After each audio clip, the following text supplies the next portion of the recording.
Cuba এখন এক মারাত্মক অর্থনৈতিক সংকটের মধ্যে দিয়ে যাচ্ছে। মানুষের দৈনন্দিন জীবনযাত্রা প্রায় ভেঙে পড়েছে আর সবাই এর কারণ খুঁজছে।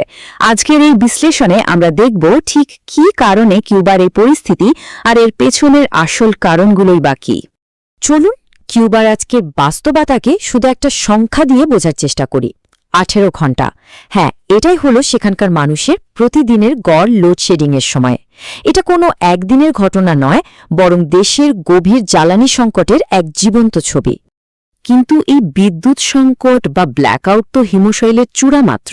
আসল সংকট আরও অনেক গভীরে। যেমন ধরুন, দোকানের তাকগুলো খালি, মানুষের হাতে ওষুধ নেই, আর দেশ ছেড়ে চলে যাওয়ার এমন ঢল কিউবার ইতিহাসে আগে কখনো দেখা যায়নি। তো প্রশ্নটা হলো, এই পতনের পেছনে আসল কারণটা কি? দশকের পর দশক ধরে এর সবচেয়ে সহজ ব্যাখ্যাটা ছিল আমেরিকার অর্থনৈতিক নিষেধাজ্ঞা।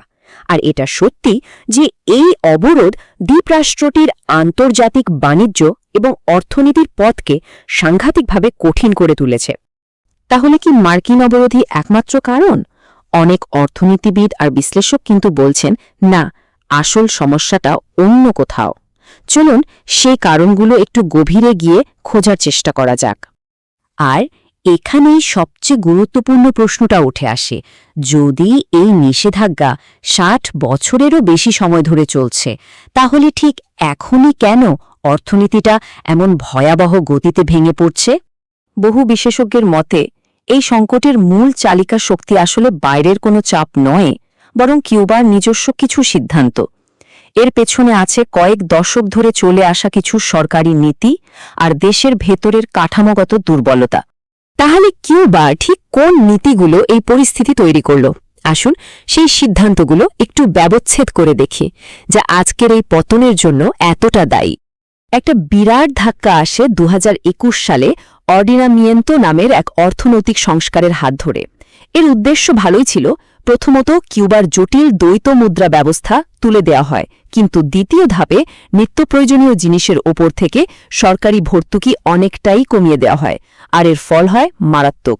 সৃষ্টি হয় ভয়াবহ মুদ্রাস্ফীতি, যা সাধারণ মানুষের জীবনকে একেবারে তছনছ করে দেয়। এর একটা সাংঘাতিক উদাহরণ হল জ্বালানির দাম।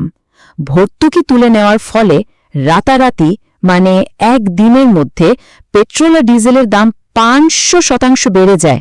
ভাবুন একবার, এই একটা সিদ্ধান্তে দেশের পরিবহন ব্যবস্থা প্রায় অচল হয়ে পড়ে আর পুরো অর্থনীতিতে একটা বিরাট ধাক্কা লাগে। তবে এই সমস্যাটা কিন্তু নতুন নয়। একটা সময় ছিল যখন চিনি শিল্প ছিল কিউবার গর্ব, কিন্তু কয়েক দশক ধরে বিনিয়োগের অভাব আর অদক্ষতার কারণে সেই চিনি উৎপাদন এখন 1 শতাব্দীর মধ্যে সবচেয়ে সর্বনিম্ন স্তরে এসে ঠেকেছে। এই সবকিছুই আসলে আরও বড় এবং গভীর কিছু কাঠামোগত সমস্যার লক্ষণ, যেমন সোভিয়েত মডেলের কেন্দ্রীয় পরিকল্পনা, যা নতুন উদ্যোগকে বাধা দেয়। আবার ধরুন, কৃষিতে বিনিয়োগের অভাব এতটাই যে দেশকে 80% খাবার বাইরে থেকে আমদানি করতে হয়। এর সাথে আছে ধুঁকতে থাকা পর্যটন শিল্পের ওপর অতিরিক্ত নির্ভরতা। তো এইসব নীতিগত ব্যর্থতা আর অর্থনৈতিক পরিসংখ্যানের আড়ালে সাধারণ মানুষের জীবনটা ঠিক কেমন?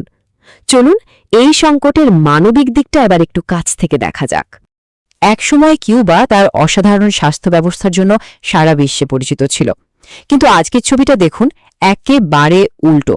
হাসপাতালগুলোতে সাধারণ অ্যান্টিবায়োটিক পর্যন্ত নেই, এমনকি নির্ভরযোগ্য বিদ্যুতের অভাবে সার্জারি পর্যন্ত আটকে যাচ্ছে। আর এই ভয়াবহ পরিস্থিতির মুখে দাঁড়িয়ে মানুষ কি করছে? তারা দেশ ছাড়তে বাধ্য হচ্ছে। 2021 সাল থেকে আজ পর্যন্ত 5 লক্ষেরও বেশি মানুষ কিউবা ছেড়ে চলে গেছেন। মাত্র 11 মিলিয়ন জনসংখ্যার একটা দেশের জন্য এটা একটা অসম্ভব ধাক্কা। সংখ্যাটা আর একটু ভালোভাবে বুঝতে হলে এভাবে ভাবুন, দেশের মোট জনসংখ্যার প্রায় 5% মানুষ মাত্র কয়েক বছরে দেশ ছেড়েছে। আর সবচেয়ে চিন্তার বিষয় হল, এদের বেশিরভাগই তরুণ এবং শিক্ষিত। এর ফলে কিউবা এক মারাত্মক ব্রেন ড্রেন বা মেধা পাচারের শিকার হচ্ছে। এই জটিল পরিস্থিতির শেষ পর্বে এসে মনে প্রশ্ন জাগে, কিউবা কি এই সংকট থেকে বেরোতে পারবে? দেশটির ভবিষ্যৎ তাহলে কি? দেখুন, সরকার এখন একটা দোটানার মধ্যে রয়েছে। একদিকে মার্কিন নিষেধাজ্ঞার মতো বিশাল চ্যালেঞ্জ, আর অন্যদিকে সংস্কারের জন্য কিছু সতর্ক পদক্ষেপ। রাষ্ট্র ধীরে ধীরে বেসরকারি ব্যবসাকে জায়গা করে দিচ্ছে এবং রাশিয়া ও চীনের মতো দেশগুলোর থেকে সাহায্য চাইছে। শেষ পর্যন্ত কিউবা এক ঐতিহাসিক সন্ধিক্ষণে এসে দাঁড়িয়েছে। তাদের এখন এমন এক সিদ্ধান্ত নিতে হবে যা আগামী প্রজন্মের জন্য দেশটির ভবিষ্যৎকে পুরোপুরি নির্ধারণ করে দেবে। কঠোর নিয়ন্ত্রণের পথে হাঁটা নাকি মৌলিক পরিবর্তনের দিকে ঝোঁকা, দেশটি কোন পথ বেছে নেবে, এই প্রশ্নটি আজ সবচেয়ে বড়।